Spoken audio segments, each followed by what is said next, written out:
اعوذ باللہ من الشیطان الرجیم بسم اللہ الرحمن الرحیم. پھر صدقات کی تقسیم خود فرما دی کہ کس کس کو دے سکتے ہو.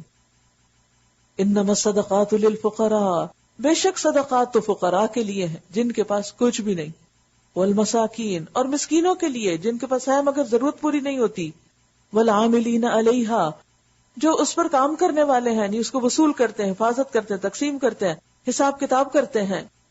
والمؤلفۃ قلوبہم، اور ان کے لیے جن کی تالیف قلب مطلوب ہو، جنہیں دین کی طرف لانا مقصود ہو، جن کا دل جیتنا مقصود ہو. کیونکہ مال انسان کی کمزوری ہے، تو ایسے لوگوں کی مالی مدد کر کے ان کو اسلام کی محبت دلائی جا سکتی، اسلام کے قریب کیا جا سکتا ہے. وفی الرقاب، اور گردنیں چھڑانے میں، یعنی غلاموں کو آزاد کرنے میں. والغارمین، اور قرض داروں کی مدد کرنے میں، اگر اس نے کسی جائز ضرورت کے لیے قرض لیا، یعنی آدھی قرض لینے والا ہو کہ آپ ادا کرتے جائیں اور وہ اور چڑھاتا جائے. وفی سبیل اللہ، اور اللہ کے راستے میں.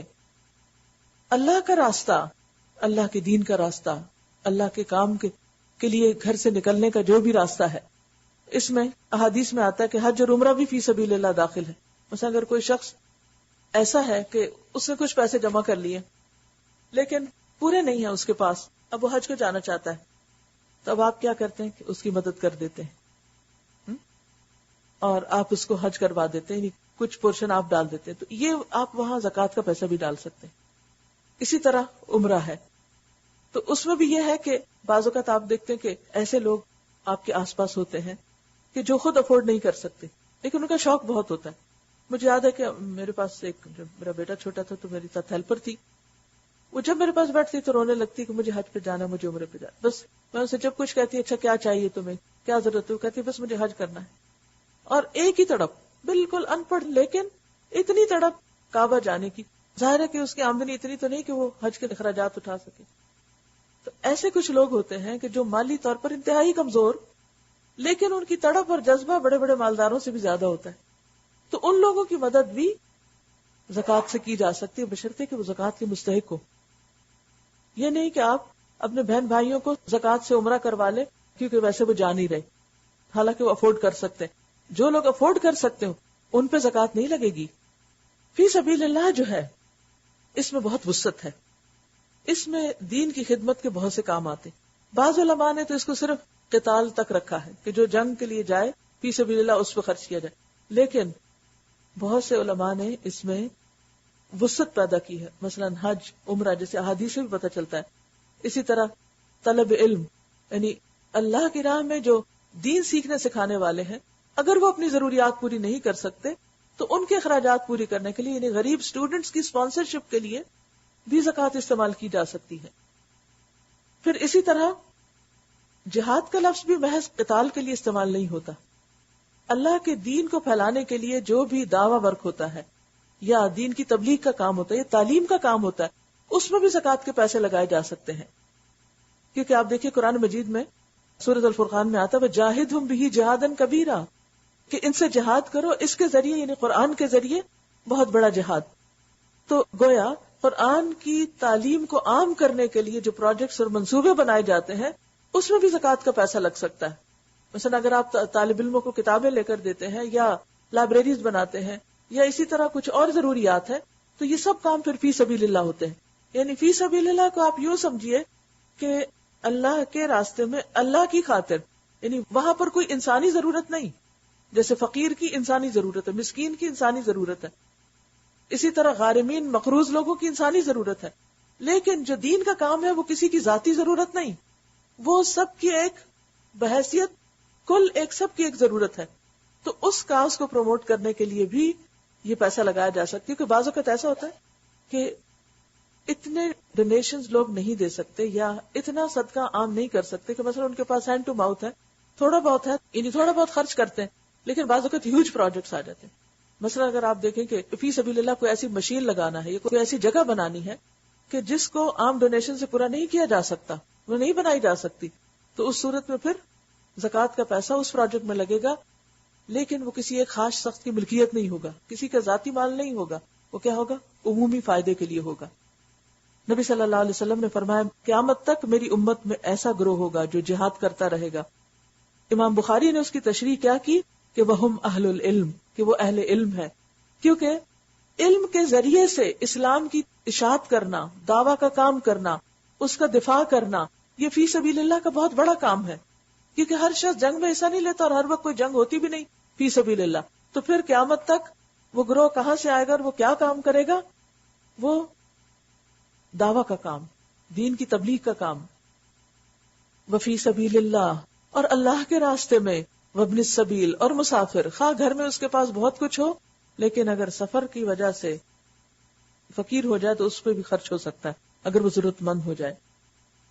اسی طرح آپ دیکھیے کہ جیسے ایسے مواقع آتے ہیں جیسے کوئی حادثے ہوتے ہیں یا پھر کوئی بڑے بڑے ڈیزاسٹرز ہوتے ہیں اور اس میں لوگ ڈسپلیس ہو جاتے ہیں، ان کے گھر ختم ہو جاتے ہیں، ان کے پاس کھانے پینے کو نہیں رہتا. تو خواہ وہ اپنے گھر میں بہت بڑی حیثیت کے مالک تھے لیکن اگر گھر ہی بہ گیا یا گھر ہی ٹوٹ گیا یا کچھ بھی باقی نہیں رہا تو ایسی جگہوں پر بھی زکوٰۃ کے پیسے دیے جا سکتے. کیونکہ آج کل بہت سے لوگ پوچھتے ہیں مجھ سے کہ کیا فلڈ ریلیف کے لیے زکوٰۃ کے پیسے لگیں گے؟ کیوں نہیں لگیں گے؟ جن کے پاس کچھ ہے ہی نہیں، فقیر ہو گئے یا مسکین ہو گئے تو وہ تو آٹومیٹیکلی اس مد میں آ جاتے ہیں. اسی طرح کچھ ایسے لوگ ہوتے ہیں مسکین سفید پوش جو آپ ہی کی یہاں کی کمیونٹی میں ہو سکتے ہیں، جو بظاہر دیکھنے میں کچھ پتہ نہیں چلتا، جیسے پیچھے بھی گزر چکا نا، تعریفہم بسیماہم، وہ اپنا پردہ بھی نہیں ہٹا سکتے کیونکہ بیک ہوم میں بہت اچھی حالت میں ہوتے ہیں بعض اوقات. یہاں آ کر جاب نہیں ہے، جاب ہے تو اخراجات پورے نہیں ہو رہے، بالکل ہی ہینڈ ٹو ماؤتھ، کھانے کو بھی کچھ نہیں بعض اوقات. تو ایسی صورت میں ان لوگوں کو بھی اس میں سے دیا جا سکتا ہے، ان لوگوں پر بھی زکوٰۃ لگتی ہے. ان پرنسپل اسلام کا اصول یہ ہے کہ جس علاقے کی زکوٰۃ ہو وہیں پر خرچ کی جائے، یعنی پہلے وہاں کے مستحقین جو ہیں ان کی مدد کی جائے. لیکن بعض ایکسٹراڈنری کیسز ایسے ہو جاتے ہیں کہ ان مستحقین کے ساتھ ساتھ کچھ لوگ زیادہ بڑے پیمانے پر شدید مشکل کا شکار ہو جاتے ہیں. تو یہ انسان کو خود اس کا دل بتاتا ہے، خود فیصلہ انسان کر سکتا ہے کہ اس وقت شدید ضرورت کہاں ہے اور عام ضرورت کہاں ہے. عام ضرورت تو سال بھر پوری کی جائے گی مساکین کی، لیکن بعض اوقات حادثات میں شدید ضرورت کے موقع پر وقتی ایمرجنسیز میں، جس کو آپ ایمرجنسیز کہہ سکتے ہیں، تو ایمرجنسیز میں پھر آپ کا طرز عمل اور ہوگا. تو ہر شخص کو اللہ سبحانہ و تعالیٰ نے دل دیا ہے، دماغ دیا ہے، اس کو سوچنا چاہیے. پھر کئی لوگ اس میں بحث کرنے لگتے ہیں، اچھا اس کو دیں یا اس کو دیں، یہاں دینا زیادہ فائدہ مند ہے یا وہاں دینا زیادہ فائدہ مند ہے. بھئی اپنے دل سے پوچھو کہ تمہیں کہاں زیادہ شدید ضرورت محسوس ہو رہی، کہاں تم سمجھتے ہو کہ دینے کے بعد بڑا فائدہ ہوگا تمہیں بھی اور لوگوں کو بھی، اور کہاں دینا بس صرف ایک معمولی ضرورت پوری کرنا ہے. اور خاص طور پر آپ دیکھیے کہ یہ جو اللہ تعالیٰ نے خود تقسیم کر دی ان سارے گروہوں کی، اس میں اگر انسان کو موقع ملے تو ہر ایک کو کچھ نہ کچھ دے، یعنی ہر جگہ پر. مثال کے طور پر آپ کسی بھی اسلامک سینٹر میں جاتے ہیں، کسی مسجد میں جاتے ہیں، وہاں 2-3 ڈبے لگے ہوتے ہیں، کہیں لکھا ہوتا ہے زکوٰۃ ہے، کہیں لکھا ہوتا ہے یہ کسی خاص ایمرجنسی کے لیے، کہیں لکھا ہے افطار کے لیے، کہیں طالب علموں کے لیے فی سبیل اللہ ہے. تب آپ سوچتے ہیں کہ اچھا کیا کروں کیا نہ کروں. ہاں، ہر ایک میں تھوڑا تھوڑا تھوڑا ڈال دیں، ہر جگہ پر حصہ پڑ جائے گا. کوئی پتہ نہیں کل کون سا زیادہ پروفیٹیبل ہو. جس دنیا میں اگر آپ کے پاس پیسے اور آپ انویسٹمنٹ کرنا چاہتے ہیں تو آپ کیا کرتے ہیں؟ بعض اوقات ساری انویسٹمنٹ ایک ہی جگہ، اس میں خطرہ کیا ہوتا ہے؟ اگر ڈوبے تو گئے سارے. تو بعض اوقات آپ کیا کرتے ہیں؟ ڈفرینٹ آپشن دیکھتے رہتے ہیں اور پھر مختلف جگہوں پر انویسٹ کرتے ہیں. تو اسی طرح بندہ مومن کا دل ایسا ہونا چاہیے کہ جہاں جس کو ضرورت مند پائے وہاں پر اپنا دل کھول دے، وہی مدد کے لیے تیار ہو جائے. اس وقت بہت فقہی قانونی مسئلوں اور احکام میں نہ پڑے کہ اچھا یہاں کروں کہ وہاں کروں. بھی کرنا ہے تو کر لو، جو نیکی سامنے آ رہی ہے اس کو چھوڑ کے انتظار کر رہے ہو جب وہ آئے گی تو کروں گا، پتہ نہیں اس وقت تک تم ہو گئی یا وہ ہو گئی یا نہیں. تو جو موقع ہو اس کو ہاتھ سے نہیں جانے دیا کریں. اور نبی صلی اللہ علیہ وسلم کبھی کسی کی ضرورت کے موقع پر نہ نہیں کرتے تھے. جہاں کہیں بھی فنڈ ریزنگ ہو رہی ہو، جہاں کہیں بھی کوئی اللہ کے نام پر لوگوں کو موٹیویٹ کرے کہ تم غریبوں کو کھلاؤ یا مسکینوں کو کھلاؤ، ولا یحض علی طعام المسکین، ہمارے سامنے ہے کہ پکڑ ہے ان نمازیوں کی بھی جو مسکینوں کو کھلانے کی ترغیب نہیں دیتے. تو ایسے موقع پر یہ سوچنے کے بجائے ہمیں کیا پتا کہ یہ کہاں فنڈز لے جائیں گے، ہمیں کیا پتا یہ مس یوز کریں، کیا پتا یہاں لگائیں کہ نہ لگائیں، ان چکروں میں نہیں پڑے. کہیں پر جائیں تھوڑا سا کچھ ڈال دیں، نہیں زیادہ، جتنی حیثیت ہے، لیکن نیکی کا موقع ہاتھ سے نہ جانے دیں. کوئی پتہ نہیں کہ کل وہاں پر کیا ہوتا ہے. مجھے یاد ہے کہ ہم سفر کیا کرتے تھے اسلام آباد لاہور کے بیچ میں، تو راستے میں ایک جگہ پر ہم رکے، نماز پڑھی، تو وہ ایسے ہی بس چھوٹی سی معمولی سی جگہ بنی تو باہر ایک ڈونیشن کا باکس رکھا ہوتا. ایسے نکلتے ہوئے میں نے تھوڑا سا جو کچھ تھا وہ اس میں ڈالا. اب وہاں کوئی اور بندہ نہیں تھا, ہم ہی تھے جو سفر کر رہے تھے. کچھ عرصے کے بعد دوبارہ گزرنا ہو تو وہ اچھی بھلی مسجد بنی تھی. تو مجھے اس قدر خوشی ہوئی کہ اسی طرح جو بھی آتا ہوگا تھوڑا تھوڑا ڈالتے, اتنے ریسورسز جمع ہو گئے کہ انہوں نے ایک چھت بھی ڈال لی اور ایک اچھی ایک ریزنیبل نماز کے لیے جگہ بن گئی. لیکن اگر ہر جانے والا کہے یہ تو کوئی فراڈ ہی لگتا ہے, پتہ نہیں کیا کریں گے اور کیا نہیں کریں گے, اور میں تو یہاں اپنے پیسے نہیں ضائع کر سکتا. بھئی آپ کے ہاتھ سے نکل کے چلا گیا اللہ کے پاس, آگے ان کی اور خدا کی آپس کی ڈیل ہے کہ وہ کیا کرتے ہیں, وہ خدا کو حساب دیں گے. تو کہنے کا مطلب یہ ہے جہاں بھی کوئی اللہ کا بندہ پکارے کسی مدد کے لیے, خود کر لیں, نہیں کر سکتے کسی کو کہہ دیں کہ پلیز یہ تم کر لو, کیونکہ جو نیکی کے کام میں سفارش کرے گا اس کو پورا حصہ مل جائے گا. بعض اوقات ایسا ہوتا ہے نا, بعض اوقات ایسے ہوتے ہیں کوئی میلز آ جاتی ہیں اور اس میں مثلا ڈونیشن دینی ہوتی ہے کہ اس کے لیے کوئی کارڈ آپ کو چاہیے ہوتا ہے, ویزا کارڈ ہے یا کوئی کریڈٹ کارڈ ہے, تو پھر آپ اس کو دے سکتے. اب اگر کسی شخص کے پاس ایسا ہے نہیں, کوئی ایسا انتظام نہیں ہے اس کے پاس کہ وہ آن لائن وہ پیمنٹ کر سکے, تو آپ اپنے بیٹے, بچے, بھائی, باپ, شوہر کسی سے کہہ کے ان کو توجہ دلا دیں کہ بھی اپنے بھی ڈال دو اور میرے بھی ذرا اس میں اتنے ڈال دو. نیکی کا موقع ہے نا. اور خاص طور پر اس طرح خرچ کرنے میں بعض اوقات مجھے یہ ہوتا ہے ان کو تو پتہ ہی نہیں کہ میں کون ہوں. یعنی کیسے ہوتا ہے نا, بس آن لائن آپ پیمنٹ کسی جگہ کسی ویب سائٹ پہ جا کے کچھ کہیں ڈال دیتے ہیں, تو ان کو کیا پتا میں کون ہوں. دنیا میں یہاں تو اگر کسی کو دیتے ہیں تو بعض اوقات ڈبے میں بھی ڈال دیتے ہیں تو کوئی نہ کوئی دیکھ لیتا ہے, کسی کے ہاتھ میں چیک دیتے ہیں اس کو پتا چل جاتا ہے. تو اس طرح خاموشی کے ساتھ بالکل سری صدقہ ہو جاتا ہے کہ جو صرف آپ کے اور اللہ کے بیچ میں ہوتا ہے, اور اس کا اجر پھر کچھ اور ہی ہے کہ جو صرف اللہ کے لیے ہوتا ہے. جس کا وہ جو کہتے ہیں نا عرش الہی کے نیچے 7 لوگ ہوں گے, ان میں سے ایک وہ ہوگا کہ جس کا دایاں ہاتھ دیتا ہے تو بائیں کو پتہ ہی نہیں ہوتا, بائیں کو بھی نہیں پتا ہوتا کیا دیا. یعنی وہ اس طرح چھپا کے دیتا ہے کہ بائیں بھی نہیں دیکھ سکتا کہ اس کو پتا چلے. وہ اتنا خاموشی سے کرتا ہے. تو کبھی خاموشی سے, کبھی دکھا کے, کبھی چھپا کے, جو موقع ہو, جہاں ہو, جیسا ہو, تھوڑا ہو یا زیادہ ہو, ایک لقمے کے برابر ہو تو وہ بھی کرنے سے گریز نہ کرے. کوئی پتہ نہیں کل وہی لقمہ پہاڑ بنا ہو جس کو ہم نے معمولی سمجھ کے دیا, کیونکہ جب زیادہ بازو کا دیتے تو خیال آ جاتا ہے کہ ہاں بھی ہم نے تو سب سے زیادہ دیا.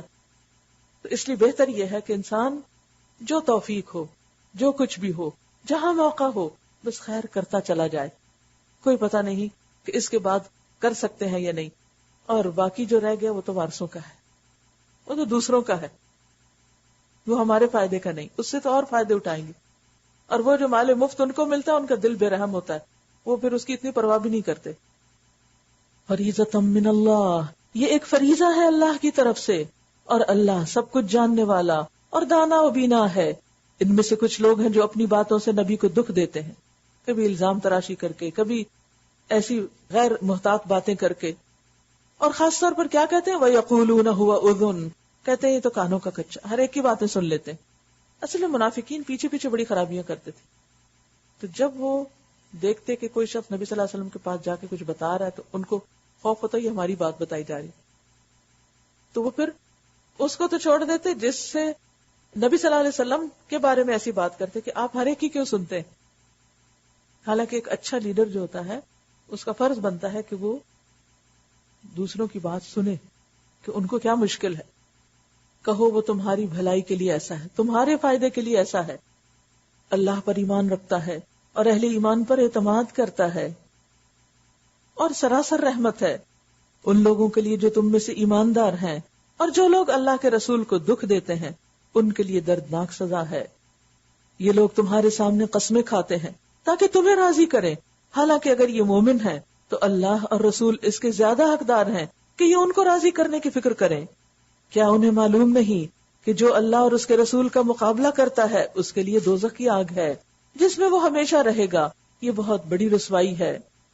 یہ منافق ڈر رہے ہیں کہ کہیں مسلمانوں پر کوئی ایسی صورت نازل نہ ہو جائے جو ان کے دلوں کے بھید کھول کر رکھتے ہیں. ان کو ہر وقت ڈر لگا رہتا ہے کہ پیغمبر پہ وحی آتی ہے, کہیں ہماری باتیں کھل نہ جائیں.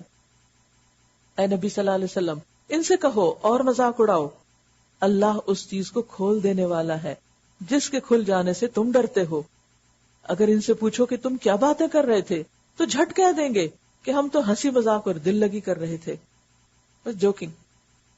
ان سے کہو کیا تمہاری ہنسی دل لگی اللہ اور اس کی آیات اور اس کے رسولی کے ساتھ تھی؟ دین ہی رہ گیا تمہیں مذاق اڑانے اور لطیفے بنانے کو. اب عذر نہ تراشو، تم نے ایمان لانے کے بعد کفر کیا ہے. اگر ہم نے تم میں سے ایک گروہ کو معاف بھی کر دیا تو دوسرے گروہ کو تو ہم ضرور سزا دیں گے کیونکہ وہ مجرم ہے. المنافقون والمنافقات بعضهم من بعض یأمرون بالمنکر وینہون عن المعروف ویقبضون ایدیہم. منافق مرد اور منافق عورتیں، اب عورتوں کا بھی ذکر آ گیا ساتھ کیونکہ وہ بھی سوسائٹی کا ایک حصہ ہوتی ہیں، وہ بھی کمیونٹی کے کاموں میں حصہ لیتی ہیں، وہ بھی اجتماعی کاموں میں دلچسپی رکھتی ہیں. سب ایک دوسرے کے ہم رنگ ہیں، سب ایک ہی جیسے ہیں. ان کا پیشہ کیا ہے؟ برائی کا حکم دیتے ہیں، لوگوں کو برائی کی طرف لے جاتے ہیں، برائی کو اکساتے ہیں. یہ منافق کی نشانی ہوتی ہے. اور بھلائی سے منع کرتے ہیں، یعنی نیکی کے کام سے روکتے ہیں، اور اپنے ہاتھ خیر سے روکے رکھتے ہیں، یعنی خود بھی کچھ نہیں کرتے، حتیٰ کہ صدقہ تک نہیں کرتے. یہ اللہ کو بھول گئے تو اللہ نے بھی انہیں بھلا دیا. یقیناً یہ منافق ہی فاسق ہیں. ان منافق مردوں اور عورتوں اور کافروں کے لیے اللہ نے آتش دوزخ کا وعدہ کیا ہے جس میں وہ ہمیشہ رہیں گے. وہی ان کے لیے موضوع ہے، ان پر اللہ کی پھٹکار ہے اور ان کے لیے قائم رہنے والا عذاب ہے. تم لوگوں کے رنگ ڈھنگ وہی ہیں جو تمہارے پیشروؤں کے تھے، وہ تم سے زیادہ زور آور اور تم سے بڑھ کر مال اور اولاد والے تھے. پھر انہوں نے دنیا میں اپنے حصے کے مزے لوٹ لیے اور تم نے بھی اپنے حصے کے مزے اسی طرح لوٹے جس طرح انہوں نے لوٹے، اور وہ ویسے ہی بحثوں میں تم بھی پڑے جیسی بحثوں میں وہ پڑے تھے. سو ان کا انجام یہ ہوا کہ دنیا اور آخرت میں ان کا سب کیا درا ضائع ہو گیا اور وہی خسارے میں ہے. کیا ان لوگوں کو اپنے پیش رووں کی تاریخ نہیں پہنچی نہیں پہلے لوگوں کی؟ نوح علیہ السلام کی قوم، عاد، سمود، ابراہیم علیہ السلام کی قوم، مدین کے لوگ، اور وہ بستیاں جنہیں الٹ دیا گیا، لوط علیہ السلام کی قوم. ان کے رسول ان کے پاس کھلی کھلی نشانیاں لے کر آئے. پھر یہ اللہ کا کام نہ تھا کہ ان پر ظلم کرتا، مگر وہ آپ ہی اپنے اوپر ظلم کرنے والے تھے. بات یہ ہے کہ پچھلی بستیوں میں تباہی کیوں ہوئی؟ ایسا نہیں تھا کہ وہ سارے لوگ اللہ کو نہیں مانتے تھے، وہ مانتے تھے لیکن اللہ کے احکام کو نہیں مانتے تھے. جیسے قوم شعیب ناپ تول میں کمی کرتی تھی، رسول کی بات کو انہوں نے نہیں مانا. تو دو طرح کے مجرم ہوتے، ایک تو یہ کہ سرے سے مانتے ہی نہیں خدا رسول کو، اور دوسرے زبان سے کہتے ہیں مانتے ہیں لیکن عمل سے نہیں. اسی لیے آپ دیکھیں کہ منافقین کے ذکر کے بعد پچھلی تاریخ کا ذکر کیا گیا ہے کہ ان کی شامت کیوں آئی، اس لیے کہ انہوں نے اللہ کی بات نہیں مانی. منافق مردوں اور عورتوں کے ذکر کے بعد والمؤمنین والمؤمنات، کون ہے یہ مومنات؟ کس کا ذکر ہے؟ کس کا ذکر ہے؟ ہمارا نا. والمؤمنون والمؤمنات بعضهم اولیاء بعض، یہ ایک دوسرے کے آپس میں مددگار ہوتے ہیں، ایک دوسرے کو کمپلیمنٹ کرتے ہیں، ایک دوسرے کا ساتھ دیتے ہیں، ایک دوسرے کو بیک اپ کرتے ہیں، ایک دوسرے کو سپورٹ دیتے ہیں، ایک دوسرے کو انکریج کرتے ہیں، ایک دوسرے کا حوصلہ بڑھاتے ہیں. کس کام کے لیے؟ یأمرون بالمعروف وینہون عن المنکر، امر بالمعروف کرتے ہیں، نہیں عن المنکر کرتے ہیں، بھلائی کا حکم دیتے ہیں، برائی سے روکتے ہیں.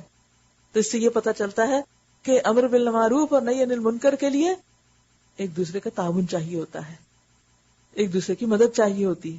اور یہ صفت اور خوبی ہے مومنوں کی. نماز قائم کرتے ہیں، زکوٰۃ دیتے ہیں اور اللہ اور اس کے رسول کی اطاعت کرتے ہیں. یہ وہ لوگ ہیں جن پر اللہ کی رحمت نازل ہو کر رہے گی. اگر ہم بھی چاہتے ہیں کہ اللہ کی رحمت ہم پہ نازل ہو تو پھر کیا کرنا ہوگا؟ نیکی کے کام میں تعاونوا علی البر والتقوی، ایک دوسرے کے مددگار بننا ہوگا. یہ نہیں کہ دوسروں کے لیے راستے مشکل بنا دیے جائیں، کام مشکل بنا دیے جائے، روڑے اٹکائے جائیں اور جیلسیز کا انسان شکار ہو جائے کہ دوسرا مجھ سے آگے کہیں نہ بڑھ جائے. نہیں، کھلے دل سے ایک دوسرے کو سپورٹ دیں. دیکھیے جب ہم دین کا کام مل کے کرتے ہیں نا، تو اگر ہم خود آگے بڑھ رہے ہیں اور ہمیں دیکھ کے کوئی آگے بڑھ رہا ہے، اس کا بھی ثواب ہم کو ہے. اور اگر ہم کسی کو آگے بڑھا رہے ہیں اور پیچھے سے خود کام کر رہے ہیں، اس کا ثواب بھی ہم کو ہے. وہ کیوں؟ کیونکہ جو لوگ خود جہاد نہیں بھی کرتے، مجاہدین کو تیار کر دیتے ہیں، تو وہ بھی ویسا ہی اجر پاتے ہیں. یعنی کچھ لوگ ایسے ہوتے ہیں جو فرنٹ پہ کام کرتے ہیں، اور کچھ لوگ ایسے ہوتے ہیں جو پیچھے سے ان کو سپورٹ دیتے ہیں خاموشی کے ساتھ. یہ کیا کر رہے ہیں؟ بعضهم اولیاء بعض ہیں. اب جو سامنے ہیں وہ نظر آ رہے ہیں، جو پیچھے ہیں وہ بعض وقت کسی کو پتہ ہی نہیں ہوتا کہ کیا کیا کر رہے ہیں، ان کا عمل چھپا ہوا ہوتا ہے. اب آپ دیکھیے کہ جیسے گاڑی چلانے کے لیے اگلے پہیے بھی چاہیے اور پچھلے بھی چاہیے، جب چلتی ہے گاڑی اگلے تو نظر آ رہے تھے سامنے سے آنے والے کو، پیچھے والے نظر نہیں آتے، لیکن پیچھے والے اگر نکال دیے جائیں تو گاڑی نہیں چلتی. اسی طرح کسی بھی آرگنائزیشن کے اندر سب لوگ آگے نہیں کام کر سکتے، کچھ کو پیچھے بھی کام کرنا ہوتا ہے.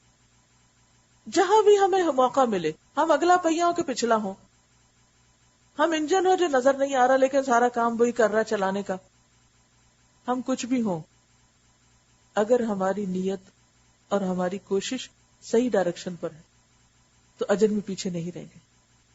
کسی کے پیچھے کام کرنے سے اجر پیچھے نہیں ہوتا، کم نہیں ہوتا. اجر تو نیتوں کے ساتھ ہے، اخلاص کے ساتھ ہے، کوالٹی کے ساتھ ہے، احسان کے ساتھ ہے، تقوی کے ساتھ ہے، صبر کے ساتھ ہے. تو والمؤمنون والمؤمنات بعضهم اولیاء بعض یأمرون بالمعروف وینہون عن المنکر ویقیمون الصلاة ویؤتون الزکاة ویطیعون اللہ ورسولہ. پھر آپ دیکھیے کہ صرف دوسروں کو ہی نہیں اچھا کاموں کا حکم دینا، خود بھی کچھ کرنا ہے. اور خود کرنے کے کاموں میں سب سے پہلا کام یقیمون الصلاۃ، نمازیں درست کرنی، یؤتون الزکاۃ، فریضہ ادا کرنا ہے مال میں سے خاص طور پر، اور اللہ رسول کی ہر بات ماننی ہے. ایسے لوگ پھر کامیاب ہوتے ہیں. یقیناً اللہ سب پر غالب اور حکیم و دانا ہے. وعد اللہ المؤمنین والمؤمنات جنات تجری من تحتها الانہار خالدین فیہا ومساکن طیبۃ فی جنات عدن ورضوان من اللہ اکبر ذالک هو الفوز العظیم. ان مومن مردوں اور عورتوں سے اللہ کا وعدہ ہے کہ انہیں ایسے باغ دے گا جن کے نیچے نہریں بہتی ہوں گی اور وہ ہمیشہ ان میں رہیں گے. ان سدا بہار باغوں میں ان کے لیے پاکیزہ قیام گاہیں ہوں گی، اور سب سے بڑھ کر یہ کہ اللہ کی خوشنودی انہیں حاصل ہوگی. یہی بڑی کامیابی ہے. اس کامیابی کے لیے کوشش کرنی چاہیے. یا ایھا النبی جاہد الکفار والمنافقین واغلظ علیہم. اے نبی صلی اللہ علیہ وسلم، کفار اور منافقین دونوں کا پوری قوت سے مقابلہ کرو اور ان کے ساتھ سختی سے پیش آؤ. یہاں پر جاہد کا لفظ ہوا ہے، استعمال ہوا جہاد کا. نبی صلی اللہ علیہ وسلم نے کبھی بھی منافقین سے جنگ نہیں کی تھی، تو اس سے بھی یہ پتہ چلتا ہے کہ جہاد کا لفظ صرف جنگ کے لیے استعمال نہیں ہوتا، بلکہ سخت محنت اور کوشش، ان کے دھوکہ بازی اور خیانت پر صبر، ان کی سست رویوں اور کام نہ کرنے پر صبر، عین موقع پر جبکہ ایک ایک شخص کی ضرورت تھی ان کا ساتھ چھوڑ دینے پر صبر. تو یہ ساری چیزیں کیا ہیں؟ یہ ساری چیزیں جہاد ہیں. کچھ جہاد اندر ہو رہا ہوتا ہے، کچھ باہر ہو رہا ہوتا ہے. اور پھر یہ ہے کہ فرم رویہ رکھو. منافقین کی اصل میں خوبی کیا تھی؟ دنیاوی خوبی کہ وہ چکنی چپڑی باتیں کر کے دل موہ لیتے تھے. سورۃ منافقون میں بھی آتا ہے کہ اذا رأیتہم تعجبک اجسامہم، دیکھو تو ان کو دیکھتے رہ جو ان کے جسم تمہیں انتہائی متعجب کر دے، اور اگر وہ بات کریں تسمعوا لقولہم، تو تم ان کی باتیں سنتے رہ جاؤ. یعنی اگر وہ باتیں کریں تو تم ان کی باتوں میں کھو جاؤ. لباس ان کے ایسے، شکلیں ایسی، لیکن اندر سے کھوٹے، کھوکھلے. اب ایسے لوگوں سے جب واسطہ پیش آتا ہے انسان کو، تو جب وہ ملتے ہیں تو اتنے ایکسائٹیڈ اور ایسی بڑی بڑی باتیں کرتے ہیں جیسے پتہ نہیں وہ کون سے آسمان کے تارے توڑ کے لانے والے دین کی خدمت میں. لیکن جب عمل کے میدان میں دیکھتے تو کچھ بھی نہیں کر کے دیتے. تو پھر انسان کیا دھوکہ ہی کھاتا رہے؟ کیا ان پہ ڈیپینڈ کر کے کوئی کام نہ کرے؟ نہیں. اب کیا کرو؟ وغلظ علیہم، فم رہو ان کے سامنے. ومأواہم جہنم وبئس المصیر، آخر کار ان کا ٹھکانہ جہنم ہے اور وہ بدترین جائے قرار ہے. یہ لوگ خدا کی قسم کھا کھا کر کہتے ہیں ہم نے وہ بات نہیں کی، حالانکہ انہوں نے ضرور وہ کافرانہ بات کہی ہے. وہ کیا بات تھی؟ احادیث میں کچھ ذکر ملتا ہے اس کا. مثلا ایک نے کہا کہ اگر یہ سب کچھ واقعی برحق ہے جو نبی صلی اللہ علیہ وسلم پیش کرتے ہیں تو پھر ہم تو گدھوں سے بھی بدتر ہیں. اسی طرح تبوک کے سفر میں ایک اور جگہ نبی صلی اللہ علیہ وسلم کی اونٹی گم ہو گئی اور مسلمان اس کو تلاش کرنے لگے. تو اس میں منافقوں کا ایک گروہ آپس میں بیٹھ کے خوب ہنسی مذاق اڑا رہا تھا کہ ویسے تو یہ صاحب آسمان کی خبریں سناتے ہیں اور ان کو یہ پتا نہیں کہ ان کی اونٹنی کہاں گئی. یہ ساتھ ہیں جنگ میں لیکن پیچھے بیٹھ کے ایسی باتیں کر رہے ہیں. یہی منافقانہ طرز عمل ہوتا ہے کہ سامنے آئے انسان تو بڑی خوش آمد اور پیچھے مذاق اڑائے، بے وقوف بتائے، غیبت کرے. یہ مومن کا طرز عمل نہیں ہوتا، یہ منافقت ہوتی ہے. اب اللہ سبحانہ وتعالیٰ بعض اوقات وحی کے ذریعے، بعض اوقات کسی انسان کے ذریعے خبر پہنچا دیتے تھے آپ کو کہ کون کیا کر رہے ہیں، آپ کو پتا ہوتا تھا. لیکن آپ ان کے خلاف ایسے ایکشن نہیں لیتے تھے کہ ان کو سامنے لا کے کہیں کہ تم نے فلاں ایسا اور ایسا، کہ اس بات کو بیچ میں رہنے دیا جاتا. تو ایک ایسے ہی موقع پر نبی صلی اللہ علیہ وسلم کو جب پتا چلا اور انہیں معلوم ہوا کہ آپ راز کھل گیا ہے، تو قسمیں کھا کر کے کہنے لگے کہ ہم نے نہیں کہا کچھ ایسا، یہ سننے والے کو غلط فہمی ہوئی ہے، آپ کو غلط رپورٹنگ ہوئی ہے. تو اللہ سبحانہ وتعالیٰ نے معاملہ کھول دیا. اللہ تعالیٰ فرماتے ہیں وَلَقَدْ قَالُوا كَلِمَةَ الْكُفْرِ، یہ کفر والی بات انہوں نے کہی ہے. وَكَفَرُوا بَعْدَ إِسْلَامِهِمْ، اپنے اسلام کے بعد انہوں نے کفر کیا ہے. وَهَمُّوا بِمَا لَمْ يَنَالُوا، اور انہوں نے وہ کچھ کرنے کا ارادہ کیا جسے نہ کر سکے. یعنی ان کی تو اور بھی بڑی بڑی سازشیں تھیں. اور وہ کیا تھی کہ ایک موقع پر ایک تنگ راستے سے ان میں سے کچھ لوگ آئے تاکہ مسلمانوں پر حملہ کر کے راستے میں ختم کر دیں.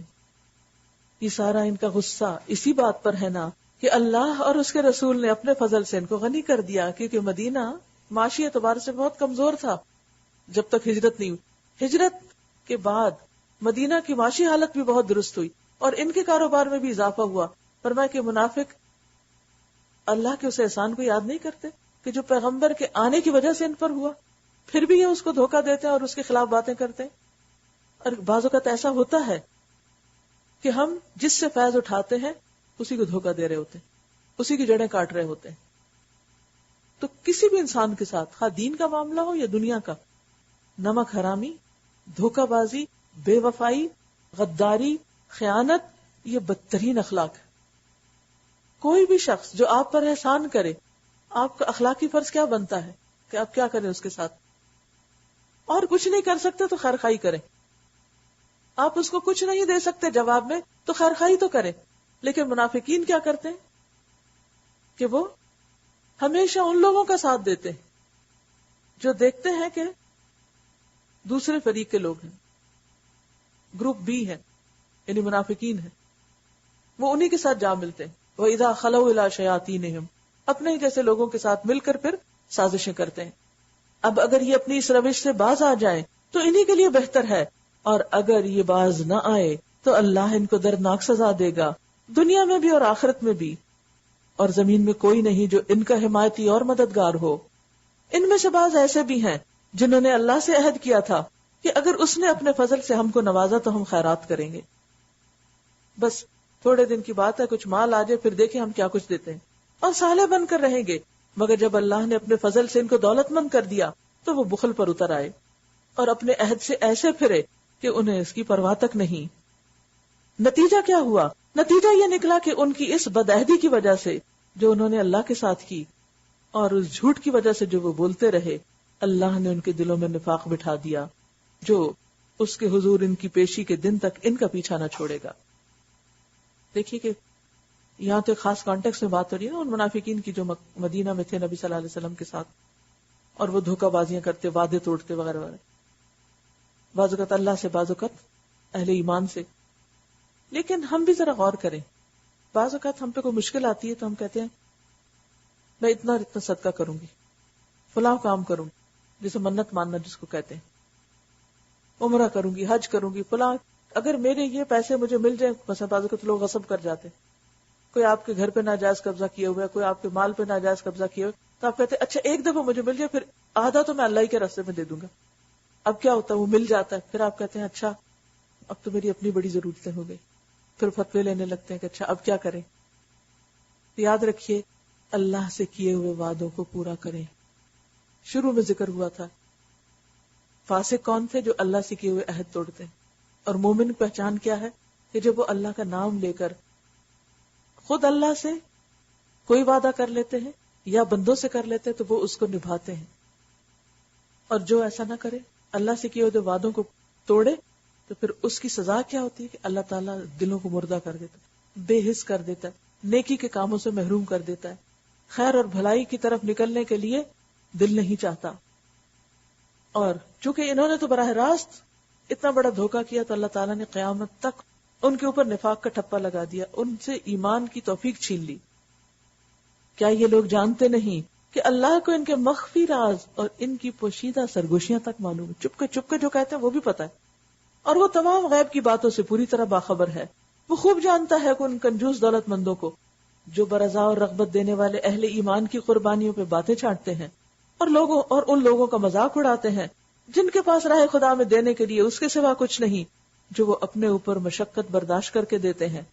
اشارہ ہے اس واقعے کی طرف جب غزوہ تبوک کے موقع پر ایک غریب مسلمان ساری رات ایک یہودی کا کنواں چلا کر صبح مٹھی بھر کھجوریں کما کے صدقہ کرنے کے لیے آیا، تو منافقین نے دیکھا تو ہنسنے لگے کہ یہ چلے ہیں روم فتح کرنے مٹھی بھر کھجوروں کے ساتھ، دیکھیے کیا ہوتا ہے ان کے ساتھ۔ ہر موقع پر وہ مذاق اڑاتے تھے، کیونکہ وہ خیر خواہ نہیں تھے مسلمانوں، وہ ان کو اپنا نہیں سمجھتے تھے۔ آپ دیکھیے جس کو آپ اپنا سمجھتے ہیں اس کی غلطی پر آپ یا اس کی کمی پہ آپ دکھی ہوتے ہیں۔ ایسے میں تو ہونا یہ چاہیے تھا اگر یہ خیر خواہ تھے کہ اگر کوئی ایک مٹھی لایا تو اس کی قدردانی کرتے اور اس کا اپریشیٹ کرتے، اور ان کے بھی دل پگھلتے اور یہ خود بھی کچھ کرتے، کیونکہ بعض اوقات ہم کسی کو دیکھتے نہیں کہ وہ مشکل حالات میں کوئی کام کر رہا ہے تو ہمیں اس پر بھی پیار آتا ہے اور اس کے لیے دعا بھی نکلتی ہے، اور پھر ہم اس کی مدد بھی کرتے ہیں کہ اس کے لیے آسانی پیدا کرے، نہ کہ مذاق اڑانے لگتے ہیں۔ تو یہ مذاق اڑانا اور دوسروں کے لیے بدنیتی رکھنا، بدگمانی کرنا اور ان کے پیچھے سے جڑیں کاٹنا، یہ مومن کا شیوا کبھی نہیں ہو سکتا۔ فرمایا اللہ ان مذاق اڑانے والوں کا مذاق اڑاتا ہے اور ان کے لیے دردناک سزا ہے۔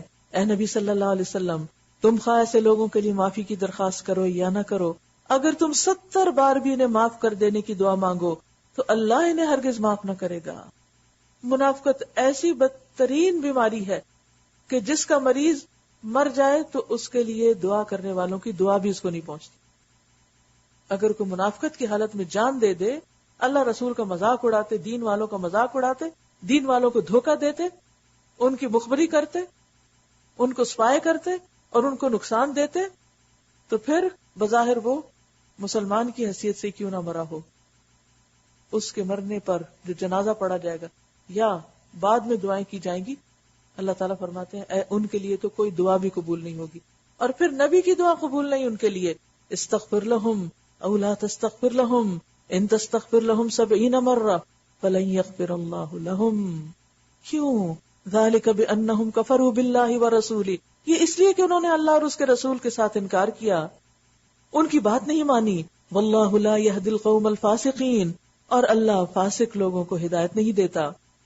فرح المخلفون بمقعدہم خلاف رسول اللہ، جن لوگوں کو پیچھے رہ جانے کی اجازت دے دی گئی تھی وہ اللہ کے رسول کا ساتھ نہ دینے اور گھر بیٹھ رہنے پر خوش ہوئے، اور انہیں گوارا نہ ہوا کہ اللہ کی راہ میں جان اور مال سے جہاد کریں۔ انہوں نے لوگوں سے کہا کہ اس سخت گرمی میں نہ نکلو، ان سے کہو کہ جہنم کی آگ اس سے زیادہ گرم ہے، کاش انہیں اس کا شعور ہوتا۔ اب چاہیے کہ یہ لوگ ہنسنا کم کریں اور روئیں زیادہ، اس لیے کہ جو بدی یہ کماتے رہے ہیں اس کی جزا ایسی ہی ہے کہ انہیں اس پر رونا چاہیے۔ اگر اللہ ان کے درمیان تمہیں واپس لے جائے اور آئندہ ان میں سے کوئی گروہ جہاد کے لیے نکلنے کی تم سے اجازت مانگے تو صاف کہہ دینا اب تم میرے ساتھ ہرگز نہیں چل سکتے۔ یعنی جن کو بار بار بلایا جائے نیکی کے کام کے لیے اور پھر بھی وہ شو اپ نہ کریں، اور پھر اس کے بعد یہ ہے کہ شامل ہوں بھی تو بددلی کے ساتھ، تو ایسے لوگوں کو پھر کام نہیں دینا چاہیے۔ کیوں؟ کیونکہ وہ کام میں مزید رکھنے ڈالیں گے اور فتنہ فساد کھڑا کریں گے۔ تو جب انسان کو کسی کا تجربہ ہو جائے کہ اس کو دین کے کام سے کوئی دلچسپی نہیں، وہ عین شدید ضرورت کے وقت پیچھے رہ جاتا ہے، گھر بیٹھ رہتا ہے، کوئی قربانی کرنا نہیں چاہتا، صرف اپنے ذاتی مفادات کو ترجیح دیتا ہے، تو پھر ایسے لوگوں سے بار بار دھوکہ نہیں کھانا چاہیے، کیونکہ کیا ہوگا کہ آئندہ بھی وہ اسی طرح مخلص لوگوں کا مذاق اڑا کے ان کی دل شکنی کرتے رہیں گے، اور پھر اس دین کو بعض اوقات نقصان باہر سے نہیں ہوتا، خود اندر کے لوگوں سے ہوتا ہے جو جڑیں کھوکھلی کرتے ہیں، اور دین ترقی کرنے کے بجائے پیچھے ہو جاتا ہے، نیچے ہو جاتا ہے۔ تو یہ بھی ایک بہت اہم ہدایت ہے جو یہاں دی گئی کہ آئندہ ان کو ساتھ نہ لے جانا، اور وہ اس لیے بھی ساتھ لے جانا چاہتے تھے کہ ان کو پتا تھا کہ اب مشکل وقت تو گزر گیا، اب آئندہ تو اب آسانی کا دن ہے، آسانی کا وقت ہے، اب تو امید ہے کہ فلاں غزوہ میں مال غنیمت بھی آئے گا، لہذا اب ساتھ جانا چاہیے۔ یعنی وہ پورا واچ کرتے کہ کہاں فائدہ ہے، کتنا فائدہ ہے، کیسا فائدہ ہے، جہاں دیکھتے فائدہ وہاں تو آ جاتے، اور جہاں دیکھتے قربانی ہے وہاں سے پیچھے ہٹ جاتے۔ تو ایسے لوگ دوسروں کو بھی morale ڈاؤن کرتے رہتے ہیں۔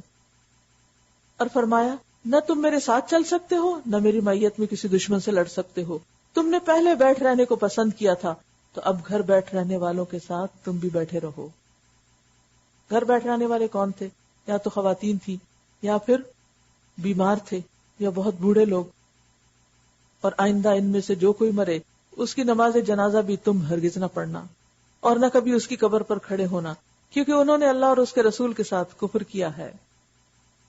عبداللہ بن ابی جو منافقوں کا سردار تھا، جس کی منافقت چھپی ہوئی نہیں، جس کا نام سب کو معلوم ہے، جب وہ فوت ہو گیا تو اس کا بیٹا عبداللہ مخلص مسلمان تھے. وہ نبی صلی اللہ علیہ وسلم کے پاس حاضر ہوئے اور کہنے لگے کہ ان کے کفن میں لگانے کے لیے آپ اپنا کرتا دے دیں اور ان کی نماز جنازہ پڑھا دیں. تو آپ راضی ہو گئے. اس سے آپ دیکھیں کہ آپ کا دل کتنا بڑا تھا، کہ پتہ تھا ایک شخص ساری زندگی دھوکہ دیتا ہے، ساری زندگی اذیت کا سبب بنا رہا ہے، لیکن جب اس کے لیے بھی مدد مانگی گئی تو آپ تیار ہو گئے. اللہ تعالیٰ نے فرمایا تم 70 بار بھی توبہ کرو نہیں قبول کی جائے گی. آپ نے کہا میں 70 سے زیادہ بار کر دوں گا، شاید ان کی معافی ہو جائے. ہم میں سے کوئی ہے کہ جس کا دل اتنا بڑا ہو کہ جو اس کو ستائے اس کے لیے پھر دعا کرے؟ تو وہ تو آپ کا اخلاق تھا. لیکن اللہ سبحانہ وتعالیٰ کی طرف سے فرما دیا گیا کہ آج کے بعد نہ ان کا جنازہ پڑھیں گے آپ، نہ جنازے کے ساتھ جائیں گے، نہ ان کو کفن دیں گے، نہ کچھ اور. ان سے ایک طرح سے الگ ہی رہیں، کیونکہ انہوں نے اللہ اور اس کے رسول کے ساتھ کفر کیا ہے اور وہ اس حال میں مرے ہیں کہ وہ فاسق تھے. وَلَا تُعْجِبْكَ أَمْوَالُهُمْ وَأَوْلَادُهُمْ، ان کے مال اور اولادیں تمہیں حیرت میں نہ ڈالیں، ان کی مالداری اور کثرت اولاد تم کو دھوکے میں نہ ڈالے. کیوں؟ کیونکہ انہوں نے یہ مال اور اولاد میں ترقی کی ہے دین کی ذمہ داریوں کو پس پش ڈال کے، دین کو نقصان پہنچا کے. تو ان سے امپریس ہونے کی ضرورت نہیں، کیونکہ عام طور پر جب ہم دیکھتے ہیں نا کسی کے پاس مال زیادہ ہی، اس کے بچے بہت بڑے بڑے عہدوں پہ پہنچ گئے، تو ہم یہ سوچتے ہیں کہ یہ شخص تو بہت ہی اللہ کا کوئی پیارا ہے، اگر یہ برا ہوتا تو اس کو اتنا کچھ تو نہ ملتا. تو ایسے موقع پہ یہ بھی سوچنا چاہیے کہ دین کا راستہ چھوڑ کر اگر کوئی شخص بہت کچھ کما بھی لیتا ہے، دنیا میں بہت بڑی اچیومنٹ بھی کر لیتا ہے، تو مت سوچو کہ ہم غلطی پر تھے اور وہ صحیح تھا کیونکہ وہ دنیا میں کامیاب ہو گیا. نہیں، اصل کامیابی آخرت کی کامیابی ہے، اور ان کی دنیا کی کامیابی تم کو دھوکے میں نہ ڈالے. اللہ نے تو ارادہ کر لیا ہے کہ اس مال و اولاد کے ذریعے سے ان کو اسی دنیا میں سزا دے اور ان کی جانیں اس حال میں نکلے کہ وہ کافر ہوں. یعنی اولاد بھی ان کے خلاف اور مال بھی. عبداللہ بن ابی کا بیٹا مخلص مسلمان تھا، تو وہ باپ کے مشن میں تو نہیں ساتھ شریک ہوا. جب کوئی صورت اس مضمون کی نازل ہوئی کہ اللہ کو مانو اور رسول کے ساتھ مل کر جہاد کرو، تو تم نے دیکھا جو لوگ ان میں سے صاحب مقدرت تھے، یعنی انہیں ہمت طاقت تھی، وہی تم سے درخواست کرنے لگے کہ انہیں جہاد کی شرکت سے معاف رکھا جائے، ان کو کوئی مشکل کام نہ دیا جائے. اور انہوں نے کہا ہمیں چھوڑ دیجئے، ہم بیٹھنے والوں کے ساتھ رہیں گے، ہم تو ریٹائرڈ ہیں. اسلام میں کوئی ریٹائرمنٹ نہیں ہے. حضرت ابوبکر ریٹائر نہیں ہوئے تھے، حضرت عمر ریٹائر نہیں ہوئے تھے. بات یہ ہے کہ انسان کو اللہ کی عبادت ہر حال میں کرنی. جیسے نماز ہے، مثلا بیمار ہے، تندرست ہے، کسی بھی حال میں پڑھنی ہے آپ کو. وضو نہیں کر سکتے تب بھی تیمم کر کے پڑھنا ہے، کھڑے نہیں ہو سکتے بیٹھ کے پڑھنا ہے. فرض تو فرض ہے. اسی طرح دین کے کاموں میں سے بھی کچھ کام فرض کے درجے پر ہوتے ہیں، اور یہ معاملہ ہر طرح کے کاموں میں ہوتا ہے. اب اگر کوئی شخص ایسے موقع پر جو فرض کے درجے کا ہو اس سے پیچھے رہے تو اس کے دل پہ سیاہ نقطہ لگ جاتا ہے اور دل سخت ہو جاتا ہے، اور پھر اللہ تعالیٰ اس کی نیکی کو قبول بھی نہیں کرتا. تو کہا کہ ان میں سے کچھ لوگ درخواست کرنے لگے کہ انہیں تو معاف رکھا جائے، اور انہوں نے کہا کہ ہمیں چھوڑ دیجئے، ہم بیٹھنے والوں کے ساتھ رہیں. ان لوگوں نے گھر بیٹھنے والیوں میں شامل ہونا پسند کیا اور ان کے دلوں پہ ٹھپا لگا دیا گیا، اس لیے ان کی سمجھ میں اب کچھ نہیں آتا. یعنی انتہائی شرمناک بات تھی کہ اللہ کے رسول تو جنگ کے لیے جا رہے اور یہ گھر بیٹھ رہے ہیں صحت مند ہوتے ہوئے. بخلاف اس کے رسول صلی اللہ علیہ وسلم نے اور ان لوگوں نے جو رسول کے ساتھ ایمان لائے تھے اپنی جان اور مال سے جہاد کیا. وہ تو گئے اللہ کے راستے میں اور یہ بیٹھ گئے گھر. اور اب ساری بھلائیاں انہی کے لیے ہیں اور وہی فلاح پانے والے ہیں. اللہ نے ان کے لیے ایسے باغ تیار کر رکھے ہیں جن کے نیچے نہریں بہ رہی ہیں، ان میں وہ ہمیشہ رہیں گے. یہ ہے عظیم الشان کامیابی. دنیا کے محلات نہیں، اصل کامیاب وہ ہے جس کو جنت میں داخلے کا اذن مل جائے. وجاء المعذرون من الاعراب، بدبی عربوں میں سے بھی، اعرابیوں میں سے بھی بہت لوگ آئے. جنہوں نے عذر کیے تاکہ انہیں بھی پیچھے رہنے کی اجازت دی جائے. یعنی اہل مدینہ کے علاوہ آس پاس کے علاقے سے بھی کچھ لوگ یہی بہانہ لے کر آئے. اس طرح بیٹھ رہے وہ لوگ جنہوں نے اللہ اور اس کے رسول سے ایمان کا جھوٹا عہد کیا تھا. ان بدویوں میں سے جن جن لوگوں نے کفر کا طریقہ اختیار کیا ہے ان قریب دردناک سزا سے دوچار ہوں گے. ليس على الضعفاء ولا على المرضى ولا على الذين لا يجدون ما ينفقون حرج اذا نصحوا لله ورسوله. اب آپ دیکھیں کہ سب لوگوں کا حال برابر نہیں ہوتا. کچھ مخلص مسلمان ایسے ہوتے ہیں کہ جن کی کچھ ذاتی مجبوریاں ایسی ہوتی ہیں جو واقعی مجبوریاں ہوتی، جیسے کمزوری، بڑھاپا، بیماری، یا ان کے پاس اتنا خرچ کرنے کو ہے ہی نہیں کہ وہ گھر سے یہاں تک بھی پہنچے.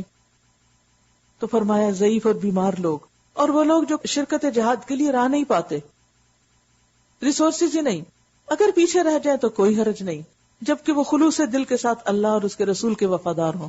اصل چیز ہے وفاداری، نہ کہ انسان ایسے موقع کو آرام کا موقع سمجھ کے کہے چلو شکر ہے مشقتوں سے جان بچ گئی. ایسے محسنین پر اعتراض کی کوئی گنجائش نہیں اور اللہ درگزر کرنے والا اور رحم فرمانے والا ہے. اسی طرح ان لوگوں پر بھی کوئی اعتراض کا موقع نہیں جنہوں نے خود آ کر تم سے درخواست کی تھی کہ ہمارے لیے سواریاں بہم پہنچائی جائیں، اور جب تم نے کہا کہ میں تمہارے لیے سواریوں کا انتظام نہیں کر سکتا تو وہ مجبوراً واپس گئے، اور ان کا حال یہ تھا کہ ان کی آنکھوں سے آنسو جاری تھے اور انہیں اس بات پر بڑا رنج تھا کہ وہ اپنے خرچ پر شریک جہاد ہونے کی قدرت نہیں رکھتے. ان کو یہ بڑا دکھ تھا کہ ان کے پاس اتنا ہے نہیں کہ وہ ساتھ جا سکیں. البتہ اعتراض ان لوگوں پر ہے جو مالدار ہیں اور پھر بھی تم سے درخواستیں کرتے ہیں کہ انہیں شرکت جہاد سے معاف رکھا جائے. انہوں نے گھر بیٹھنے والیوں میں شامل ہونا پسند کیا اور اللہ نے ان کے دلوں پہ ٹھپا لگا دیا، اس لیے اب یہ کچھ نہیں جانتے کیا کہ ان کے ساتھ اب کیا ہوگا. یہ چند دن کی بھول، چند دن کے آرام کا شکار ہے. کل ان کے ساتھ جب کچھ ہوگا تو پھر ان کو ہوش آئے گی، لیکن پھر کل تو پلٹنے کا اور کام کرنے کا وقت نہیں. تو اللہ تعالیٰ سے دعا ہے کہ وہ ہمارے اندر سے ہر طرح کی کمزوری اور نفاق کو دور کر دے اور ہم سے وہ کام لے لے جو اس کی پسند کے ہوں، اور ہمارے دل کو اتنا کھلا کر دے کہ ہم ہر ایک کے ساتھ بھلائی کرنے والے ہوں. تمام باعث سے اٹھ کر الحمدللہ 10 پارے مکمل ہوئے اور 1/3 جو ہے وہ آپ کا پورا ہو گیا. اللہ تعالیٰ اگلا بھی صحیح طور پر پڑھنے اور سمجھنے کی توفیق دے. وآخر دعوانا ان الحمدللہ رب العالمین. سبحانک اللہم و بحمدک نشہد ان لا الہ الا انت نستغفرک و نتوب الیک.